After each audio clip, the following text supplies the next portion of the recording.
Hello friend, welcome to current study point Sasaram. दोस्तों, मैं हूं संगम कुमार। आज 14 जुलाई है, तो 14 जुलाई तक जितने महत्वपूर्ण करंट अफेयर्स बनने वाले थे वो मैं सारा इस वीडियो में बताने वाला हूं। तो दोस्तों, वीडियो को स्किप ना कीजिए, देखते रहिए करंट स्टडी पॉइंट सासाराम का टॉप 30 करंट अफेयर्स। तो ये स्टार्ट करते हैं देर न करते हुए। हाल ही में किस राज्य सरकार ने कोविड-19 को रोकने के लिए बड़े पैमाने पर स्वच्छता अभियान चलाया है? उत्तर प्रदेश। उत्तर प्रदेश राज्य सरकार ने कोविड-19 को रोकने के लिए बड़े पैमाने पर स्वच्छता अभियान चलाया है। ठीक है, नेक्स्ट। हाल ही में हॉकी इंडिया का नया अध्यक्ष किसे नियुक्त किया गया है? ज्ञानेंद्र निंगोमबाग को। ज्ञानेंद्र निंगोमबाग को हाल ही में हॉकी इंडिया का नया अध्यक्ष नियुक्त किया गया है। दरअसल मुश्ताक अहमद ने हॉकी इंडिया का अध्यक्ष पद छोड़ा था, तो उनके जगह पर ज्ञानेंद्रो ने जिम्मा संभाला है। ठीक है, नेक्स्ट। हाल ही में किस देश की बटालियन ने यूनिफिल का पर्यावरण पुरस्कार जीता है? तो भारत देश की, अपने देश भारत की बटालियन ने यूनिफिल का पर्यावरण पुरस्कार जीत लिया है। देखते हैं इसकी व्याख्या। दरअसल इस अवार्ड की शुरुआत पिछले साल दिसंबर में हुई थी। इसका उद्देश्य मिशन के परिचालन क्षेत्रों में पर्यावरण संबंधी उपलब्धियों की पहचान करना है। लेबनान में संयुक्त राष्ट्र के अंतरिम बल यूनिफिल ने तैनात एक भारतीय बटालियन ने पर्यावरण से संबंध में अहम पुरस्कार जीता है। ठीक है, नेक्स्ट। हाल ही में किस राज्य सरकार ने निजी क्षेत्र में 75% नौकरी स्थानीय लोगों को देने के अध्यादेश को मंजूरी दी है? तो हरियाणा सरकार ने, हरियाणा राज्य सरकार ने निजी क्षेत्र में 75% नौकरी स्थानीय लोगों को देने की अध्यादेश को मंजूरी दे दी है। ठीक है, आगे बढ़ते हैं, इसका व्याख्या देखते हैं हम। एक आधिकारिक बयान में कहा गया है कि मुख्यमंत्री मनोहर लाल खट्टर के नेतृत्व में हुई मंत्रिमंडल की बैठक में हरियाणा राज्य स्थानीय उम्मीदवार रोजगार अध्यादेश 2020 का मसौदा तैयार करने में प्रस्ताव को मंजूरी दी गई है, जिससे स्थानीय युवाओं की बेरोजगारी की समस्या को प्राथमिकता के आधार पर खत्म किया जा सके। ठीक है, नेक्स्ट। हाल ही में किसने दादा साहब फाल्के पुरस्कार 2020 जीता है? तो केजरी डी थोंगडोंग ने हाल ही में दादा साहब फाल्के पुरस्कार जीत लिया है। ठीक है, नेक्स्ट। हाल ही में किस राज्य सरकार ने प्रवासी मजदूरों के लिए रोजगार हेल्पलाइन शुरू किया है? तो जम्मू कश्मीर राज्य सरकार ने प्रवासी मजदूरों के लिए रोजगार हेल्पलाइन शुरू की है। नेक्स्ट। हाल ही में किस मंत्रालय ने AI आधारित एसिम डिजिटल प्लेटफॉर्म लॉन्च किया है? तो कौशल मंत्रालय ने हाल ही में AI आधारित एसिम डिजिटल प्लेटफॉर्म लॉन्च किया है। नेक्स्ट। कौशल विकास, देखिए इसका व्याख्या बता रहे हैं आपको इस क्वेश्चन का। कौशल विकास और उद्यमी मंत्रालय द्वारा आर्टिफिशियल इंटेलिजेंस AI आधारित Aatmanirbhar skilled employ mapping digital platform को शुरू किया गया है। इस मंच का उद्देश्य रोजगार क्षेत्रों में कुशल कार्यबल की मांग आपूर्ति के अंतर को कम करना और सूचना प्रवाह में सुधार करना है। क्षेत्रों और स्थानीय उद्योग की मांगों के आधार पर श्रमिकों का विवरण पोर्टल द्वारा पर डाला जाएगा। ठीक है, नेक्स्ट। अच्छा, इसी में देखिए इसको, केंद्रीय कौशल विकास और उद्यमिता मंत्री कौन है? महेंद्र नाथ पांडे। ठीक है, केंद्रीय कौशल विकास मंत्री और उद्यमिता मंत्री महेंद्र नाथ पांडे हैं। नेक्स्ट।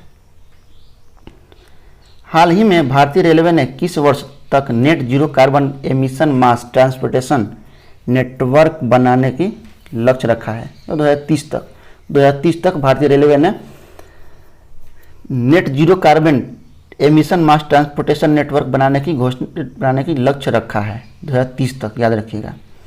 दरअसल रेलवे ने 2030 तक नेट जीरो कार्बन एमिशन मास ट्रांसपोर्टेशन नेटवर्क तैयार करने का लक्ष्य रखा है। इसको देखते हुए रेलवे प्रोजेक्ट शुरू करने जा रहा है। ठीक है, नेक्स्ट।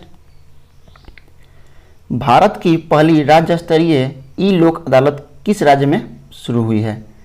तो छत्तीसगढ़ में भारत की पहली राज्य स्तरीय ई लोक अदालत शुरू की गई है। देखते हैं व्याख्या इसकी। दरअसल छत्तीसगढ़ हाई कोर्ट के मुख्य न्यायाधीश PR रामचंद्रन मेनन ने कहा है कि नोवल कोरोना वायरस के इस कठिन दौर में ई लोक अदालत एक नोवल विचार है। इससे एक ओर जहां केसों की पेडेंसी कम की जा सकेगी, वहीं पक्षकारों को भी राहत पहुंचेगी। चीफ जस्टिस शनिवार को ई लोक अदालत के उद्घाटन अवसर पर बोल रहे थे। कोरोना वायरस में 5212 केस फाइल हुए, जिसमें 3956 मामलों का निपटारा हो चुका है। ठीक है। नेक्स्ट, हाल ही में प्योर फॉर श्योर नामक अभियान किस राज्य में शुरू किया गया है? तो राजस्थान में हाल ही में प्योर फॉर श्योर नामक अभियान को शुरू किया गया है। नेक्स्ट, वेक्टस ग्रुप के ब्रांड एम्बेसडर के रूप में किसे बनाया गया है? तो वेक्टस ग्रुप के ब्रांड एम्बेसडर के रूप में सैफ अली खान और करीना कपूर को वेक्टस ग्रुप के ब्रांड एम्बेसडर के रूप में नियुक्त किया गया है। Next, UK India business counselling के मुख्य कार्यकारी अधिकारी किसे नियुक्त किया गया है? जयंत कृष्णा को यूके इंडिया बिजनेस काउंसिलिंग के मुख्य कार्यकारी अधिकारी के रूप में नियुक्त किया गया है। ठीक है, तो देखते हैं इसके व्याख्या। Jayant Krishna appointed as CEO for UK India business council. Jayant Krishna Britain Bharat व्यापार परिषद के मुख्य कार्यकारी अधिकारी नियुक्त किए गए हैं। नेक्स्ट, भारत की कौन सी सबसे बड़ी सॉफ्टवेयर कंपनी का नेट प्रॉफिट जून 2020 तिमाही में 14% गिरकर 7008 करोड़ तक रहा है? तो टाटा कंसल्टेंसी सर्विस ये भारत की सबसे बड़ी सॉफ्टवेयर कंपनी है। इसका नेट प्रॉफिट जून 2020 तिमाही में 14% गिरकर 7008 करोड़ तक रहा है। ठीक है। नेक्स्ट, किस बैंक के निदेशक मंडल ने इक्विटी और बांड दोनों माध्यमों से 10,000 करोड़ रुपए जुटाने के लिए प्रस्ताव को मंजूरी दे दी है? तो पंजाब नेशनल बैंक के निदेशक मंडल ने इक्विटी और बॉन्ड दोनों माध्यमों से 10,000 करोड़ रुपए जुटाने के लिए प्रस्ताव को मंजूरी दे दिया है पंजाब नेशनल बैंक ने। ठीक है, देखते हैं इसके बारे में। दरअसल बैंक 7000 नई दिल्ली 9 जुलाई सार्वजनिक क्षेत्र के पंजाब नेशनल बैंक ने बृहस्पतिवार को कहा है कि इसके निदेशक मंडल ने इक्विटी और बॉन्ड दोनों माध्यमों से 10,000 करोड़ रुपए जुटाने के प्रस्ताव को मंजूरी दे दी है। ठीक है। नेक्स्ट, हाल ही में किसने कृषि अवसंरचना कोष के तहत वित्त पोषण सुविधा के लिए केंद्रीय क्षेत्र योजना को मंजूरी दी है? तो केंद्र सरकार ने हाल ही में कृषि अवसंरचना कोष के तहत वित्त पोषण सुविधा के लिए केंद्रीय क्षेत्र योजना को मंजूरी दे दी है। व्याख्या देखते हैं इसका। दरअसल कृषि अवसंरचना कोष के अंतर्गत वित्त पोषण सुविधा के लिए केंद्रीय क्षेत्र योजना को मंत्रिमंडल की मंजूरी प्रधानमंत्री नरेंद्र मोदी की अध्यक्षता में बुधवार को मंत्रिमंडल की बैठक में नई देशव्यापी केंद्रीय क्षेत्र योजना कृषि अवसंरचना कोष को मंजूरी प्रदान की गई है। नेक्स्ट, हाल ही में BCCI ने किस चीफ एग्जीक्यूटिव ऑफिसर CEO का इस्तीफा मंजूर कर लिया है? तो राहुल जौहरी का हाल ही में BCCI के चीफ एग्जीक्यूटिव ऑफिसर CEO का इस्तीफा मंजूर कर लिया है। ठीक है। नेक्स्ट, लिवरपूल ने ब्राइटन को एक मैच में 3-1 से हराकर EPL में सबसे तेज कितने मैच जीतने का रिकॉर्ड बनाया है? तो 30 मैच। लिवरपूल ने ब्राइटन को एक मैच में 3-1 से हराकर EPL में सबसे तेज 30 मैच जीतने का रिकॉर्ड बना लिया है। देखते हैं व्याख्या इसका। दरअसल हालिया मैच में लिवरपूल ने ब्राइटन को 3-1 से हराया है। इसी के साथ लिवरपूल ने इंग्लिश प्रीमियर लीग में सबसे तेज 30 मैच जीतने का रिकॉर्ड बना लिया है। ब्राइटन के खिलाफ लिवरपूल के लिए मोहम्मद सलाह ने 2 जबकि हेंडरसन ने 1 गोल किया। लिवरपूल ने इंग्लिश प्रीमियर लीग के सीजन में 34 में से 30 मैच जीतने और ये लिवरपूल की 14वें मैच में लगातार 13वीं जीत है। ठीक है। नेक्स्ट, हाल ही में यूरोपीय देशों के बाद किस देश ने पाकिस्तान इंटरनेशनल एयरलाइंस की उड़ानों पर रोक लगा दिया है? तो अमेरिका ने। तो देखिए, पहले रोक लगाया था यूरोपीय देश ने, ये देखिए, यूरोपीय देशों के बाद अमेरिका देश ने पाकिस्तान इंटरनेशनल एयरलाइंस की उड़ानों पर रोक लगा दिया है। व्याख्या देखते हैं इसका। यूरोपीय यूनियन यानी कि ईयू, यूरोपियन यूनियन ने सुरक्षा कारणों से पाकिस्तान इंटरनेशनल एयरलाइंस की उड़ानों पर 6 महीने के लिए रोक लगा दी है। इसके बाद पाकिस्तान ने यूरोपीय देशों के लिए PIA की सेवा ठप करने की घोषणा कर दी है। ठीक है, नेक्स्ट। फोर्ब्स की अरबपति रैंकिंग में 7वां स्थान किसका है? मुकेश अंबानी का। जो अभी फोर्ब्स की अरबपति रैंकिंग में जो रिपोर्ट जारी हुआ है उसमें 7वां स्थान मुकेश अंबानी का है। देखते हैं इसकी व्याख्या। दरअसल रिलायंस इंडस्ट्री के चेयरमैन मुकेश अंबानी इंडिया के सबसे अमीर व्यक्ति तो थे ही, अब वह दुनिया के 7वें अमीर व्यक्ति बन गए हैं। Forbes real time billionaire ranking के मुताबिक मुकेश अंबानी ने प्रसिद्ध निवेशक वॉरेन बफे, गूगल के लैरी पेज और सर्जी ब्रिन को पीछे छोड़ दिया है। फोर्ब्स के मुताबिक अब मुकेश अंबानी की कुल संपत्ति 70.10 अरब डॉलर हो गई है। नेक्स्ट। ब्रिटेन में प्रत्यक्ष विदेशी निवेश FDI करने के मामले में दूसरा स्थान किस देश का है? तो अपना देश भारत का। भारत का ब्रिटेन में, देखिए ब्रिटेन में प्रत्यक्ष विदेशी निवेश FDI करने के मामले में दूसरा स्थान अपना देश भारत का है, याद रखिएगा आप। नेक्स्ट। नेपाल में चीन का राजदूत कौन है? हो यांकी। देखिए इसका नाम बताते हैं आपको, हाओ यांकी। दरअसल नेपाल में चीन के राजदूत हाओ यांकी पिछले दिनों राजनीतिक मतभेदों से जूझ रही सत्तारूढ़ नेपाल कम्युनिस्ट पार्टी को संभालने में काफ़ी व्यस्त रही, लेकिन उनकी अति राजनीतिक सक्रियता नेपाल में बहुत से लोगों को नवागार गुजर रही है। नेक्स्ट। चर्चित भाषण 4 द्वीप किस देश में है? बांग्लादेश में। बांग्लादेश में चर्चित भाषण 4 द्वीप स्थित है। देखते हैं इसकी व्याख्या। दरअसल यह निर्जन द्वीप दक्षिण पूर्व बांग्लादेश में हटिया द्वीप से लगभग 30 किलोमीटर पूर्व में स्थित है। भाषण 4 द्वीप बाढ़, कटाव एवं चक्रवात के कारण पारिस्थितिकी रूप से अति संवेदनशील क्षेत्र के अंतर्गत आने लगा है। ठीक है, नेक्स्ट। अपाचे और चिनूक हेलीकॉप्टर भारत को किस देश से प्राप्त हुआ है? तो संयुक्त राज्य अमेरिका। संयुक्त राज्य अमेरिका के द्वारा अपाचे और चिनूक हेलीकॉप्टर भारत को प्राप्त हुआ है। दरअसल अपाचे और चिनूक हेलीकॉप्टरों दोनों को ही पूर्वी लद्दाख में चीन के साथ गतिरोध के मद्देनजर वास्तविक नियंत्रण रेखा LAC से लगे क्षेत्रों में भारतीय वायुसेना की तैनाती के तहत सेवा में तैनात किया गया है। भारत उन 17 देशों में से एक है जिसने अपाचे हेलीकॉप्टर का चयन किया और भारत के पास इसका सबसे उन्नत संस्करण AH-64E है। ठीक है, नेक्स्ट। भारत सरकार द्वारा किस देश से आयात होने वाले स्टील और फाइबर ग्लास मापने के टेप पर 5 वर्ष के लिए एंटी डंपिंग ड्यूटी लगाई है? तो चीन की।